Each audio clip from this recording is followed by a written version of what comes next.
ที่ก็นั่งเหมือนกับเราเคยทำมานั่นแหละเคยบริกรรมยังไงก็เอาอย่างนั้นกรรมพุทโธพุทโธก็ว่าพุทโธผู้เคยว่าสัมมาอรหังก็ว่าสัมมาอรหังผู้เคยเอาลมหายใจเข้าออกก็ให้ลมหายใจเข้าออกกับอยู่วัดเรานี่ภาวนาแบบอานาปานสติคือมีสติรู้ลมหายใจเข้าหายใจออกก็เรียกว่าภาวนาเคยเอายังไงมันสงบยังไงก็ทำเหมือนเดิมนั่นละทำบริกรรมอันไหนก็เพื่ออยากให้ก็จับเอาจิตของเรานั่นนะสงบแล้วก็ทำบริกรรมก็ค่อยวางไปเองดอกหายไปเองดอกทำบริกรรมอันนั้นอันนี้ดอกบริกรรมก็บริกรรมให้จิตมาเสพทำบริกรรมมาเสพอยู่กับคำภาวนานี่เท่านั้นเพื่อจะจับเอาจิตเจ้าของจับเอาจิตของเราเท่านั้นแหละบริกรรมอันไหนมันก็สงบเก่าก็เป็นพอแล้วต้องไปเปลี่ยนไปเห็นอาจารย์นั้นว่าอย่างนี้อาจารย์นี้ว่าอย่างนั้นไปวัดนั้นก็บริกรรมอันนั้นวัดนี้ก็บริกรรมอย่างนี้ก็เลยเปลี่ยนสับสนไปอย่างนั้นไม่ถูกนะไม่ถูกเราสงบแล้วไปวัดนั้นท่านขอเปลี่ยนใหม่ก็เปลี่ยนใหม่มันไม่สงบนะเพื่อปิดทับเปลี่ยนใหม่ให้เข้าใจนะก็ทำวัดสวดมนต์เอาทุนสำรองไว้แล้วละได้ทุนแล้วทำวัดสวดมนต์ก็ได้ทั้งศีลสมาธิปัญญาด้วยศีลก็หมายถึงว่าพอมาทำวัดสวดมนต์ก็กายก็ดีนะศีลของกายศีลของวาจาศีลของใจสวดมนต์ทำวัดก็กายก็ดีวาจาก็ดีใจก็ดีนั่นยินแล้วถ้าอย่างนี้ง่ายง่ายกายศีลของวาจาศีลของใจทีนี้สมาธิก็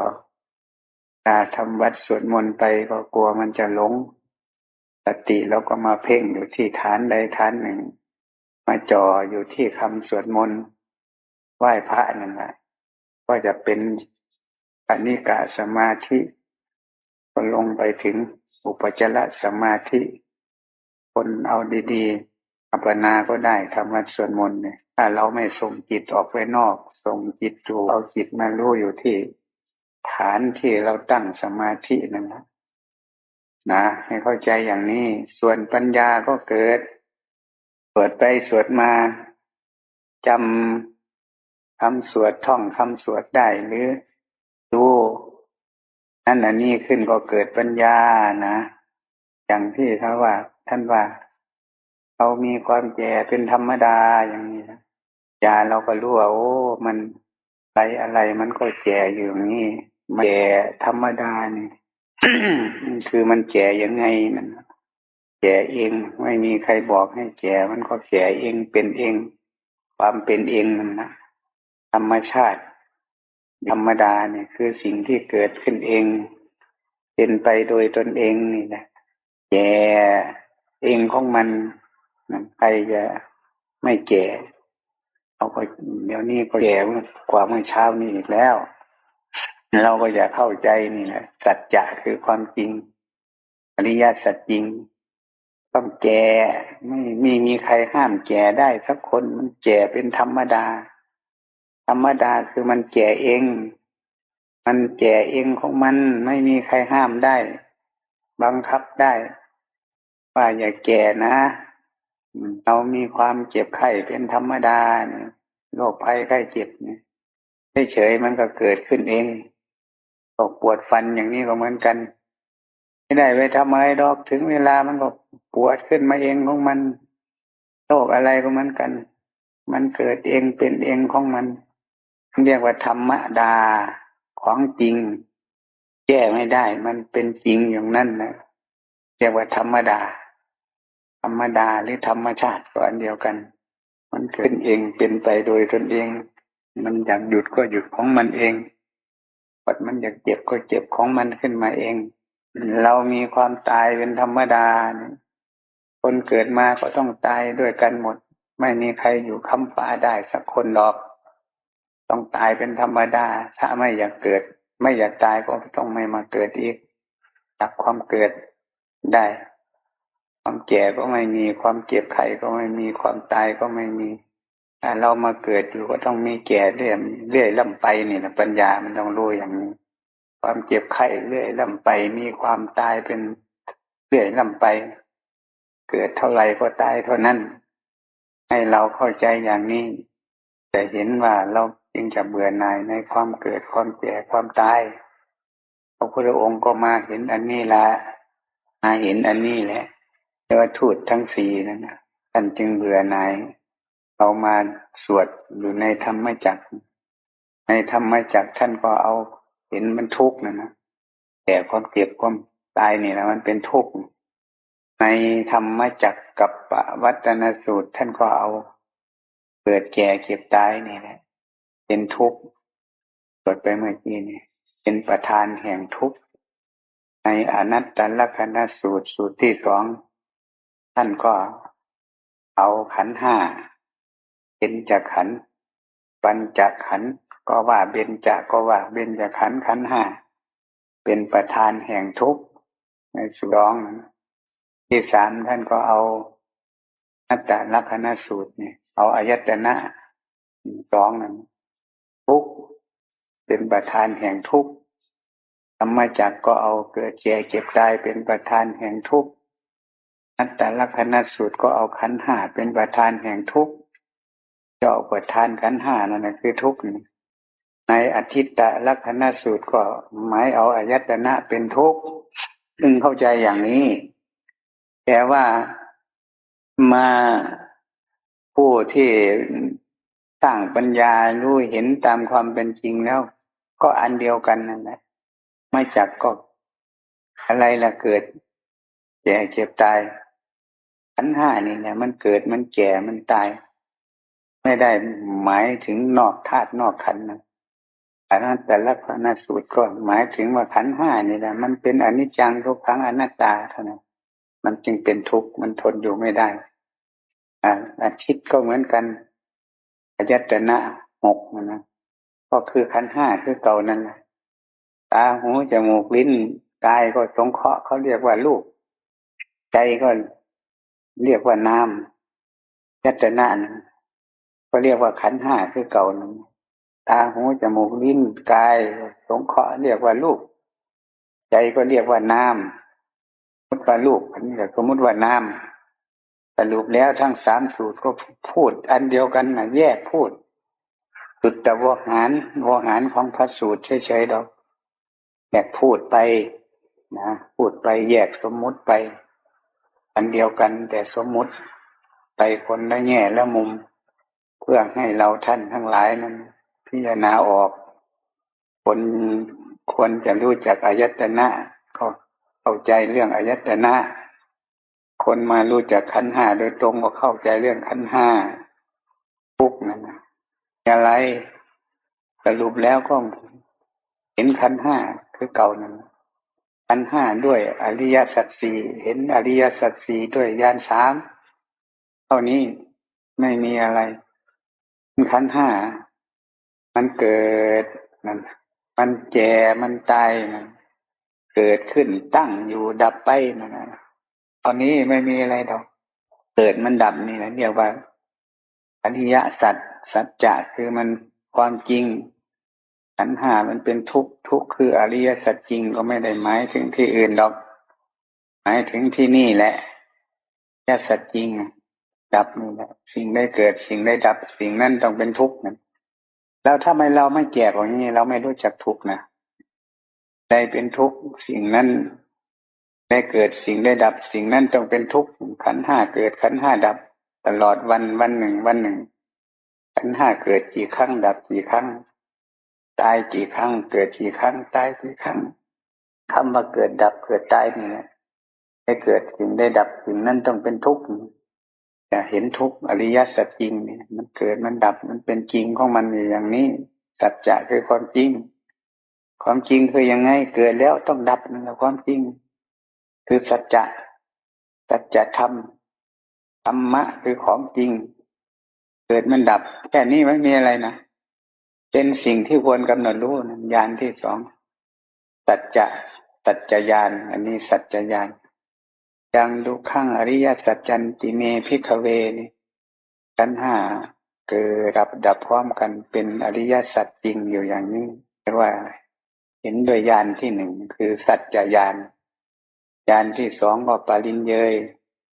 ตังโฆปริญเยยปริญเยยคือญาณที่ควรกำหนดรู้ว่าขันธ์ห้า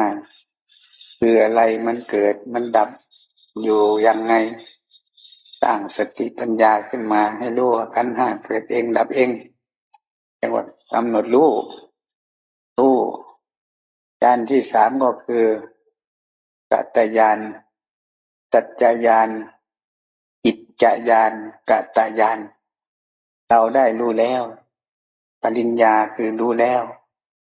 ปริญเยยคือกำหนดรู้อิจจญาณปริญญาเราได้รู้แล้วคือกัตตญาณสมุทัยก็เหมือนกันคืออริยสัจจริงเหมือนกันเป็นสิ่งที่ควรละไม่ให้ไปอุปทานเอาขันธ์ห้านั่นนะเอาทานขันธ์ห้านั้นนะปหานะแปลว่าละแปลว่าวางแปลว่ารู้เท่าเข้าใจปาหีนันที่เราสวดไปเมื่อกี้นี่ได้เราละได้แล้วนะละตัณหานั่นนะสมุทัยคือกามตัณหาภวตัณหาวิภวตัณหาเราละตัณหาได้แล้วนั่นนะกัตตญาณนิโรธก็เหมือนกันอริยสัจจริงเหมือนกันผู้ขันธ์ห้าด้วยญาณสามคือจิตจญาณคือสัจจญาณจิตจญาณกัตตญาณดับนิโรธก็ดับนิโรธแปลว่ารู้แจ้งเป็นอริยสัจจริงเป็นสิ่งที่ควรรู้แจ้ง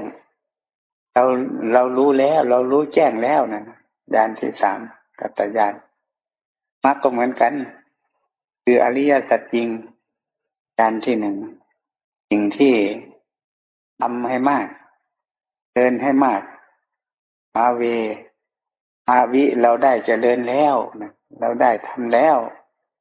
มรรคก็คือศีลสมาธิปัญญานั่นแหละอริยสัจสี่มันเป็นอย่างนี้ไม่ได้พูดนอกเรื่องขันธ์ห้านะย่อลงมาก็ว่าโดยย่ออุปทานขันธ์ห้านั่นแหละเป็นทุกข์นั่นคือทุกข์นั่นแหละทิฏฐอนัตถทิฏฐก็เหมือนกันพูดคนละแง่ละมุมนะมรรคนี่แหละคือทางเดินเข้าสู่วิชาจรณะสัมปันโนนะมันมีมากมายหลายอย่างย่นย่อลงก็มาเหลืออยู่อย่างเดียวจะมาย่อเหลืออยู่ญาณสามวิชาสามนะตูปปาตญาณเตนิวาสานุสติญาณพระพุทธองค์ตรัสรู้อาสาวัคคยญาณสองอันแรกนั้นเป็นญาณโลกีคนสามัญธรรมดาก็ได้ญาณสองอย่างญาณระลึกชาติได้ญาณรู้ว่าสัตว์ไปอุบัติขึ้นเกิดที่นั่นที่นี่เป็นอันนั้นอันนี้ตูปปาตญาณไปจุติยนที่นั่นที่นี่คนธรรมดาสามัญก็รู้ได้ญาณสองอย่างเรียกว่าญาณโลกีปัญญาณโลกุตละก็คืออาสาวัคคยญาณญาณสิ้นไปแห่งอาสาวะกิเลสวิชาจรณะสัมปันโนจรณะแปลว่าจรแปลว่าไปจรณะสัมปันโนทางดำเนินเข้าสู่วิชาทางดำเนินเข้าสู่วิชาทางจรณะคืออะไรก็คือศีลสมาธิปัญญาเท่านี้ทางดำเนินเข้าสู่วิชาหลายๆเกิดขึ้นแก่พระพุทธองค์หรือแก่พระสาวกพระอรหันต์นั้นก็ไปจากจรณะสัมปันโนนี่ก็คือศีลสมาธิปัญญานั่นทางดำเนินเข้าสู่วิชาก็คือมรรคมีองค์แปดนี่แหละไม่ได้อยู่ที่ไหนหรอก พูดไปกว้างๆขวางๆก็ย่อลงมาเหลืออยู่ศีลสมาธิปัญญานี่เท่านี้มรรคสี่ผลสี่มรรคผลมรรคสี่ผลสี่นิพพานหนึ่งเท่านั้นมรรคขั้นต้นก็คือศีลมรรคของพระโสดาบันใครอยากเป็นพระโสดาบันก็เอาศีลห้าบวกกุศลกรรมบท10ศีล8บวกกุศลกรรมบท10ศีล227ศีล10ศีล227บวกกุศลกรรมบท10เราก็เป็นผู้เป็นพระอริยบุคคลขั้นต้นขึ้นมาให้เรียกว่าพระเถรเณรชีอุบาสกอุบาสิกา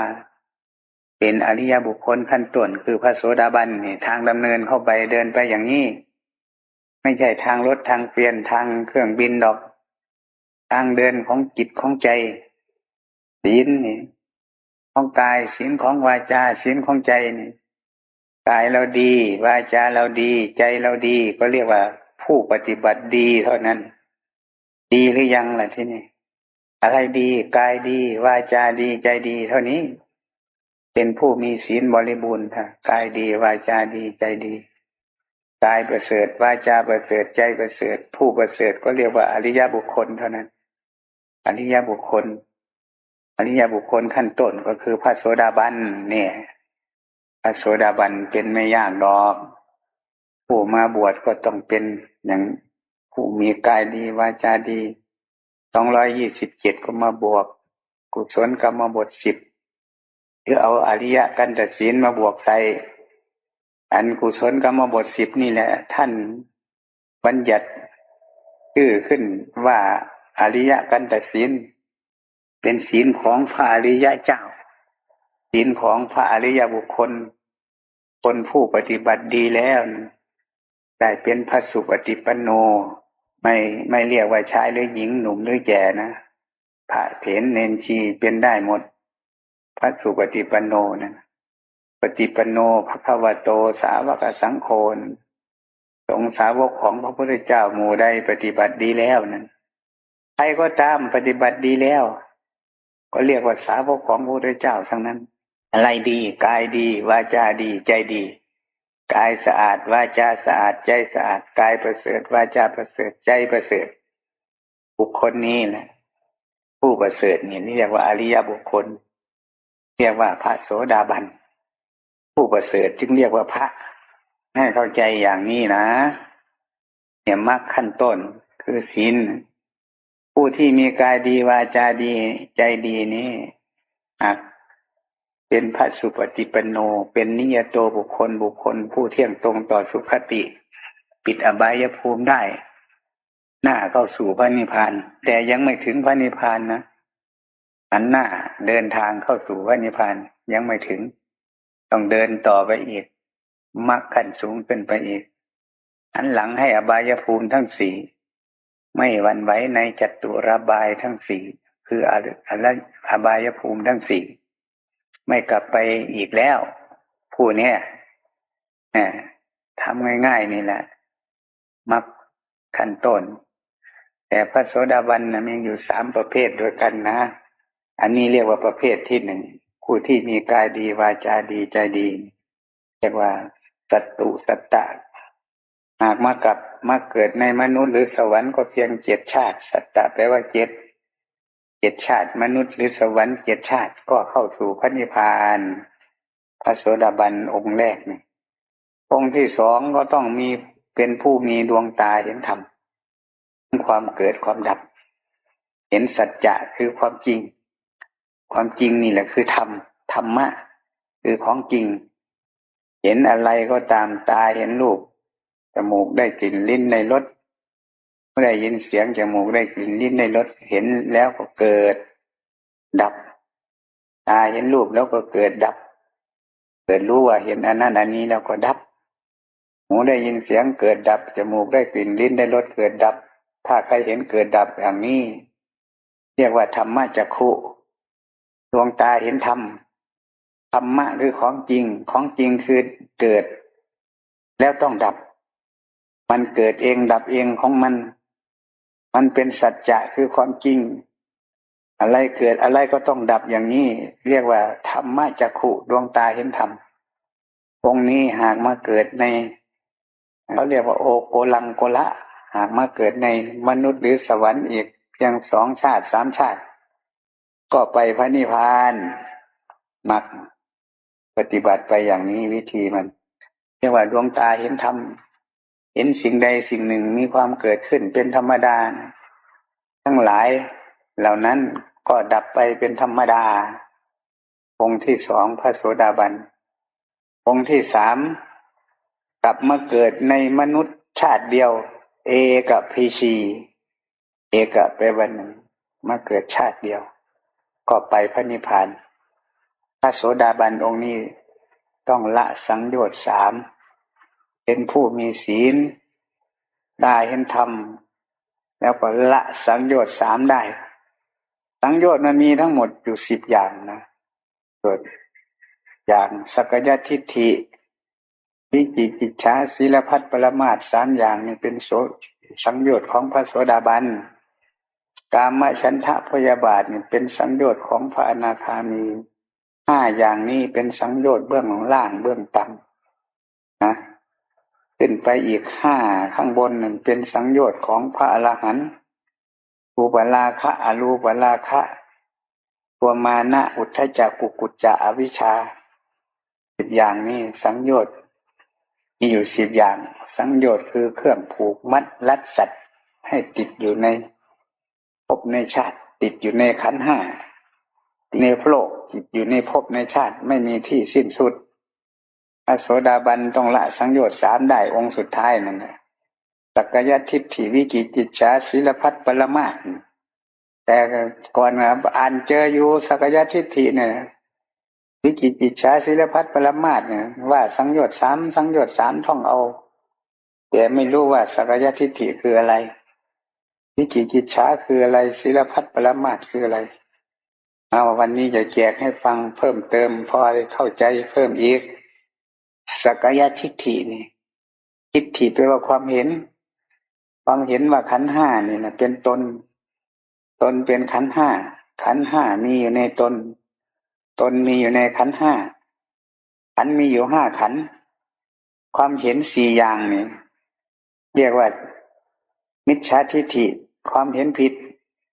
ความเห็น4อย่างคือเห็นขันธ์5เป็นตนเป็นขันธ์5เห็นขันธ์5มีอยู่ในตนเห็นตนมีอยู่ในขันธ์5อย่างละ4ละ4 5ขันธ์ก็เอา5คูณ4 5 4 20นี่แหละทิฏฐิ20อย่างนี้เรียกว่าทิฏฐิวิปริตวิปลาสคลาดเคลื่อนจากความเป็นจริงวิปลาสวิปริตวิปลาสคลาดเคลื่อนจากความเป็นจริงท่านจึงให้ถอดขันธ์5ออกมาดูให้รู้ให้เห็นตามความเป็นจริงขันธ์5เป็นเราจริงไหมเราเป็นขันธ์5ไหมขันธ์5มีอยู่เราไหมเรามีในขันธ์5ไหมตนสัตว์ตนบุคคลเราเขานี่เป็นคำสมมุติที่ตั้งบัญญัติขึ้นมาใช้เรียกแทนก้อนสกลกายนี่เฉยๆเรียกแทนก้อนขันธ์5นี่เฉยๆตัวตนสัตว์บุคคลไม่มีจริงๆหรอกมีแต่สมมุติว่าตัวว่าตนว่าสัตว์ว่าคนเฉยๆสมมุติออกจากขันธ์5นี่แหละให้เข้าใจอย่างนี้แล้วก็ถอดขันธ์5ออกมาดูที่คายพิจารณาดูให้รู้ให้เห็นตามความเป็นจริงเอากายออกมาก่อนเอารูปออกมาก่อนรูป1นาม4เนี่ยรวมเป็นขันธ์5เอารูปออกมาก่อนรูปกายเรือนกายร่างกายของเราเนี่ยเรียกว่ารูป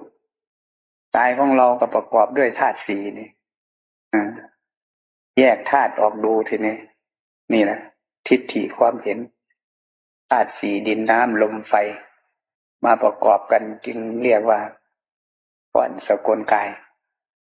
เอาดินออกมาถามดูวิธีแจกนั่นนะวิธีแยกออก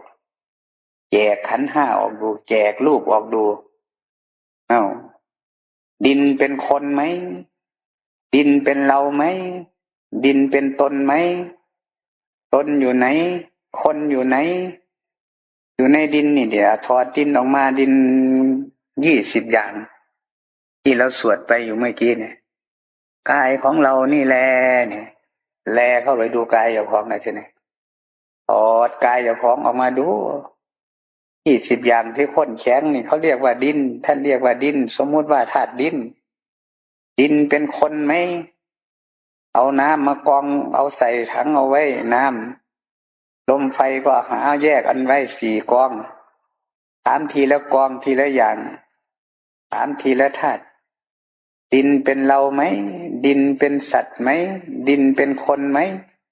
ดินเป็นตนไหมดินเป็นเราไหมดินเป็นเขาไหมเขาก็ไม่รู้จักว่าเขาเป็นดินคนสมมุติให้เขาว่าดินเฉยๆนั่นแหละคนก็ไม่อยู่ในดินนั่นดอกหาอย่างนี้วิธีแยกออกมาถอดออกมาไหนตรงไหนว่าเราดินตรงไหนว่าเราตรงไหนว่าเราเขาไปเผาทิ้งแล้วเป็นดินเป็นฝุ่นละอองเป็นเท่าเป็นฐานเท่าเม็ดใดก็ไหนล่ะเป็นเราต้องแยกอยู่อย่างนี้คนฉลาดสร้างสติปัญญาขึ้นอย่างนี้วิธีละสักยะทิฏฐิมันถึงจะละได้ละความเห็นผิดทิฏฐิแปลว่าความเห็นมิจฉาทิฏฐินี่ความเห็นผิดหาตัวตนสัตว์บุคคลก็ไม่มีในกายในธาตุดินนี่ธาตุน้ำก็เหมือนกันน้ำเยี่ยวน้ำหนองน้ำเหลืองน้ำเลือดน้ำอะไรก็เอาถามมันเป็นคนไหมเป็นสัตว์ไหมเวลาน้ำลายบ้วนออกไปแล้วคนไปไหนแหละถ้าน้ำลายเป็นคนน้ำลายเป็นสัตว์แยกออกดูทีละอย่างนี้ก็ได้เอามารวมกันเป็นดินก็ได้แยกออกทีละชิ้นละส่วนท่านเรียกว่ากรรมฐานกรรมฐาน5กรรมฐาน32กรรมะแปลว่าการกระทำฐานแปลว่าที่ตั้งแห่งการกระทำให้เกิดปัญญาเราจะเอาอะไรมาเป็นกรรมฐานเอาอะไรเอาผมหรือมาเป็นฐานแห่งการกระทำให้เกิดปัญญาเอาเล็บหรือมาเป็นฐานแห่งการกระทำให้เกิดปัญญาเอาตับไตไส้พุงหรือมาเป็นฐานกระทำให้เกิดปัญญากรรมฐานกรรมะแปลว่าการกระทำฐานกระทำให้เกิดปัญญาให้รู้แจ้งแทงตลอดที่เราว่าขอให้จิตของข้าพเจ้าจงรู้แจ้งแทงตลอดในพระธรรมคำสอนของพระพุทธเจ้าจงทุกประการเถิดนี่แหละพระธรรมคำสอนของพระพุทธเจ้า84,000พระธรรมขันธ์ก็ย่อลงมานี่แหละเหลืออยู่เท่านี้เหลืออยู่2 ขันธ์คือรูปกับนามกายกับใจเท่านี้คำสอนของพระพุทธเจ้าเขียนออกจากนี่เขียนออกจากขันธ์5ย่อลงมาอยู่ขันธ์5ย่อลงมาอยู่นาม4ย่อลงมาอยู่ใจดวงเดียวนี่คำสอนของพระพุทธเจ้าเขียนออกอย่างนี้นี่แหละไม่อยู่อะไรไม่อยู่ที่ไหนถอดออกมาดูคลี่คลายออกมาดูอาการ31 32นี่แหละเขาเรียกว่าพระกรรมฐานพวกท่านจะมาตั้งชื่อให้คนหลอกกินข้าวเขาฉันข้าวเขาไม่ได้นะพระกรรมฐานพระกรรมฐานต้องเอาฐานใดฐานหนึ่งใน32ฐานมาพิจารณาคลี่คลายพิจารณาดูให้รู้ให้เห็นตามความเป็นจริงถ้ารู้ฐานเดียวก็เหมือนกันหมดเอาถอดดูผมเป็นเราไหมเราเป็นผมไหมผมมีอยู่ในเราไหมเรามีอยู่ในผมไหมถอดออกดูขนเป็นเราไหมขนเป็นคนไหมคนเป็นขนไหมขนมีอยู่ในคนไหมในคนอยู่ไหนผมนี่ขนมีอยู่ในคนไหมคนมีอยู่ในขนไหมไม่มีจิตฐานจิตตอบอยู่นี่ขึ้นธรรมธาตุขึ้นธรรมะเทศให้เจ้าของฟังอยู่อย่างนี้ผู้ปฏิบัติสันติติโกนั่นผู้ปฏิบัติพึงรู้ด้วยตนเองปฏิบัติที่กายเจ้าของนี่นะถอดกายออกมาดูอย่างนี้เลยจึงเรียกว่าปฏิบัติธรรมนั่นนะ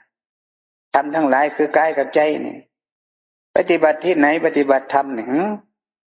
ก็ถอดออกอย่างนี้แหละเรียกว่าปฏิบัติธรรมถอดธรรมออกมาดูรูปธรรมนี่นามธรรมนี่ออกมาดูเท่านี้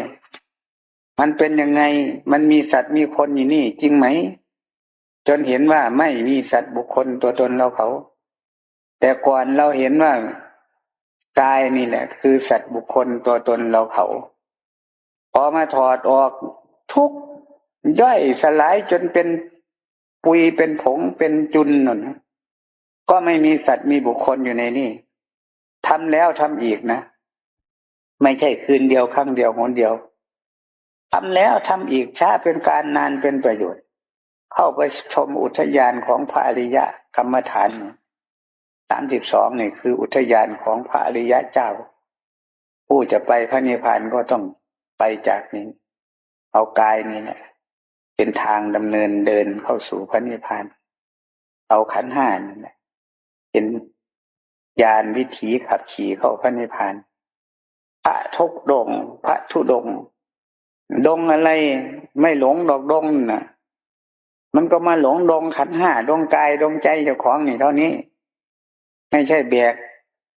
กดพายบาทเข้าไปแล้วแต่งตัวแล้วจั่นว่าเจ้าของเป็นพระธุดงค์ธุดงค์อะไรมันก็หลงดงอยู่คือเก่านะจะมาเรียกง่ายๆว่าพระธุดงค์ต้องดงกรรมฐาน32กรรมฐาน5เท่านี้ฐานใดฐานหนึ่งใน32อย่างเป็นอันเดียวกันหมดจึงเห็นว่ากายสัตว์แต่ว่ากายไม่ใช่สัตว์บุคคลตัวตนเราเขาเวทนาก็เหมือนกันเวทนาขันธ์นี่ขันธ์ที่2นี่ก็เอาออกมาดูเวทนาภายนอกภายในเวทนาใกล้เวทนาไกลยังกินกี่เวทนาอาติตานาคตะปัจจุปนังอัจฉตังวาพหิทวาโอลาลิกังวาสุขุมังวานี่นังวาปณีตังวาเนี่ยถอดเวทนาออกมาดูเวทนาอดีตเวทนาอนาคตเวทนาปัจจุบันอยู่ไหนเวทนาภายนอกเวทนาภายในเวทนาหยาบ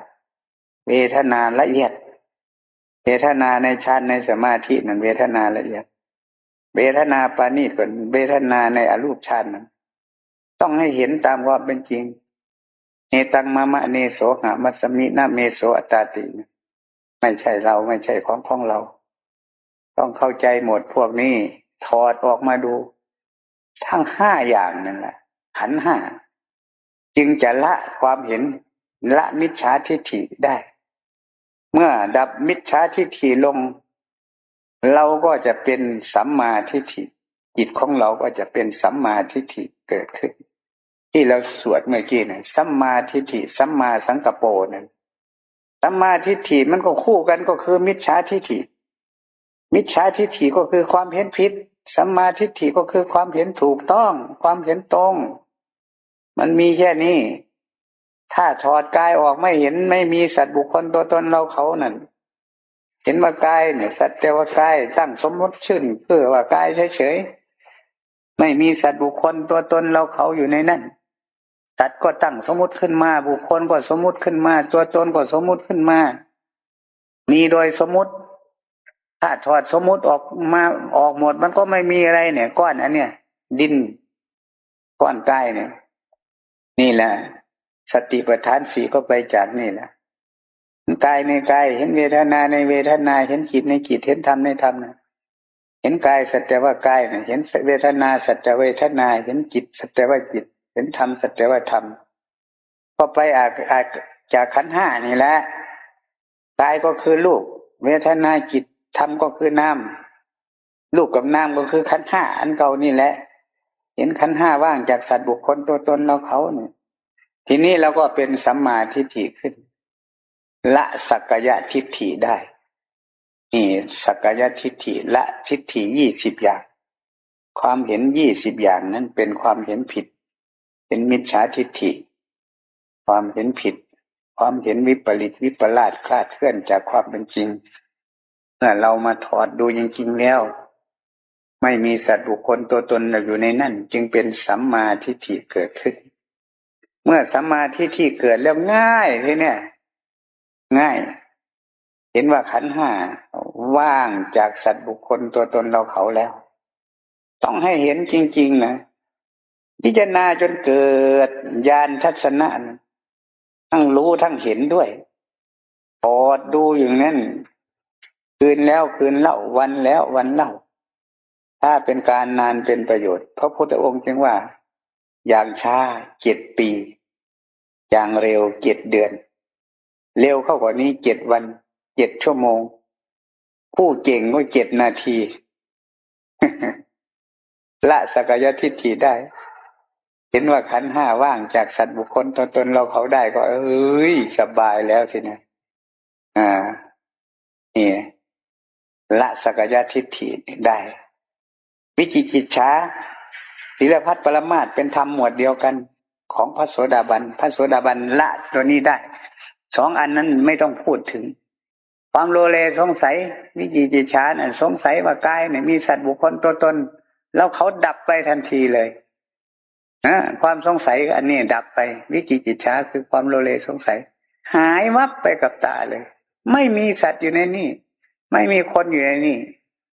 โน่นน่ะขึ้นไปทำขั้นสูงแม่ขันธ์ห้าแตกดับเรายังไม่หวั่นไหวเราไม่สะทกสะท้านเพราะไม่มีสัตว์อยู่นั่นไม่มีคนอยู่นั่นไม่มีเราอยู่ในนั่นไม่มีเขาอยู่ในนั้นเป็นเพียงก้อนธาตุมาประชุมกันอยู่ชั่วครู่ชั่วคราวมันแตกดับไปก็เป็นเรื่องของมันนี่ถ้าความเห็นถูกต้องเกิดขึ้นมันจะสบายอย่างนี้แม้ที่คนเกิดอารมณ์ก็เหมือนกันนั่นแหละเวลาเขาด่ามาก็สำคัญตนเหรอสำคัญว่าเจ้าของมีหลงว่าเจ้าของมีผู้เขาพูดนินทาว่ากล่าวหรือพูดส่อเสียดอะไรมาก็เกิดอารมณ์เลยเนี่ยพวกนี้หลงว่าหูก็เป็นเราตาก็เป็นเราตาหูจมูกลิ้นกายก็เรียกว่ากายถ้าความเห็นถูกต้องว่าเห็นว่ากายสัตว์แต่ว่ากายไม่มีสัตว์บุคคลแล้วตาเห็นรูปจึงจะรู้ว่าเราไม่ใช่เราเห็นหูได้ยินเสียงจึงไม่ใช่เราได้ยินหูมันทำหน้าที่ได้ยินเป็นใหญ่ในการได้ยินเฉยๆไม่มีคนอยู่ในนั้นไม่มีเราอยู่ในนั้นไม่สำคัญตนจึงจะดับความโลภความโกรธเบาบางลงได้ให้ว่ากันเข้าใจอย่างนี้ดับไม่มีเหตุไม่มีผลมันดับไม่ได้ดอกความโลภความโกรธนะต้องมีเหตุมีผลต้องรู้ว่าในก้อนสกุลกายนี่เป็นก้อนอนัตตาธาตุอนัตตาธรรมเฉยๆมันไม่มีเจ้าของก็จะไปเหลืออยู่นั่นแหละไปเหลืออยู่ใจนั่นใจมีเจ้าของนะทีนี้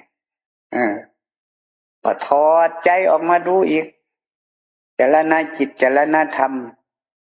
นามสี่นั่นมันเกิดขึ้นที่ใจแล้วต้องค้นหาใจนี่คืออะไรใจแปลว่าเป็นความเป็นกลางมันเป็นกลางอยู่ใจคือผู้รู้ต้องค้นหาหมดพวกนี้มันรู้อะไรรู้อะไรอะไรเกิดขึ้นอะไรตาได้ยินหูตาเห็นรูปหูได้ยินเสียงมันก็ไปรู้ให้หมดใจนั้นทำหน้าที่ของมันอยู่อย่างนั้นเป็นกลางอยู่เขาเรียกว่าใจคือกลางได้ยินเสียงเขาด่าก็ห้ามไม่ได้มันทำหน้าที่ของมันได้ยินเสียงเขายกย่องสรรเสริญก็ห้ามไม่ให้มันได้ยินก็ไม่ได้ได้ยินเสียงนาฬิกาตีก็ห้ามไม่ได้อย่าได้ยินนะหูอย่าได้ยินนะหูน่ะนะอย่ารู้ขึ้นนะใจก็บอกมันไม่ได้มันทำหน้าที่รู้ให้เรียกว่าเป็นผู้รู้มนินทรีย์ต้องไปแยกใจออกใจแต่ว่าใจนั่นแหละไม่ใช่สัตว์บุคคลตัวตนเราเขานั่นแหละเห็นมาใจก็ว่างจากสัตว์บุคคลตัวตนเราเขาถึงจะดับได้จึงมาเห็นขันธ์ห้าก็สัตว์แต่ว่าขันธ์ห้าล้วนๆอยู่เห็นจิตเจ้าของก็เป็นจิตล้วนๆเป็นธรรมชาติอยู่ไม่มีเจ้าของมันจะดับขันธ์ห้าได้จริงๆดับความโลภความโกรธความหลงได้มันต้องได้นี่แหละมรรคขั้นละสักยทิฏฐิของพระโสดาบันให้พึงเข้าใจอย่างนี้วิจิกิจฉาความโลเลสงสัยดับไปศีลพัฒน์ปรมาสการประพฤติวัดประพฤติพจน์การรักษาศีลการนั่น ปฏิบัติธรรมไม่ได้ไปปฏิบัติที่อื่นแล้วปฏิบัติลงที่กายวาจาใจนี่เท่านี้ประพฤติพจน์ปฏิบัติศีลไม่ไปเชื่อมงคลตื่นเผาไม่ไปเชื่ออันนั้นอันนี้ขึ้นอีกแล้วพระโสดาบันเชื่ออย่างมีหลักฐานพยานแล้วเนี่ยแต่ก่อนเชื่อว่ากายมีสัตว์หลงเชื่อว่ากายมีสัตว์บุคคลตัวตนเราเขาเนี่ยทีนี้มาถอดออกนี่ไม่ไปเชื่ออย่างงมงายอีกแล้วเชื่ออย่างมีหลักมีฐานพระโสดาบันเนี่ยองค์สุดท้ายเอกับพิชีขึ้นไปก็นี่นะมรรคขั้นต้นมรรคของพระโสดาบันกำลังประพฤติปฏิบัติอยู่กำลังดำเนินเดินอยู่ปฏิบัติดูก็เรียกว่ามรรคถ้าจบแล้วปอดกายดูแล้วเห็นกายสัตว์แต่ว่ากายไม่ใช่สัตว์บุคคลตัวตนเราเขาก็เรียกว่าโสดาปฏิผลมันไม่ได้อยู่ที่อื่นนะมันก็อยู่ที่นี่แหละมรรคกับผลมันก็เป็นของคู่กันสั้นกับยาวก็เป็นของคู่กันสูงกับต่ำก็ของคู่กันนั่นนะดำกับขาวก็ของคู่กันนั่นนะมิจฉาทิฏฐิกับสัมมาทิฏฐิก็เป็นของคู่กันอยู่สัมมาปฏิบัติกับมิจฉาปฏิบัติก็เป็นของคู่กันอยู่อย่างนี้กิเลสกับธรรมก็เป็นของคู่กันท่านแยกกันไม่ออกหรอกให้พากันเข้าใจปฏิบัติไปมรรคขั้นพระโสดาบันนะขึ้นต่อไปก็เป็นสกิทาคาอนาคามีและพระอรหันต์ขึ้นไปเรื่อยๆต้องดำเนินเดินต่อไปอีกวันนี้มันก็ได้เวลามันสมควรนะแต่เวลาก็พูดได้แค่นี้แหละเอวังก็มีด้วยประการ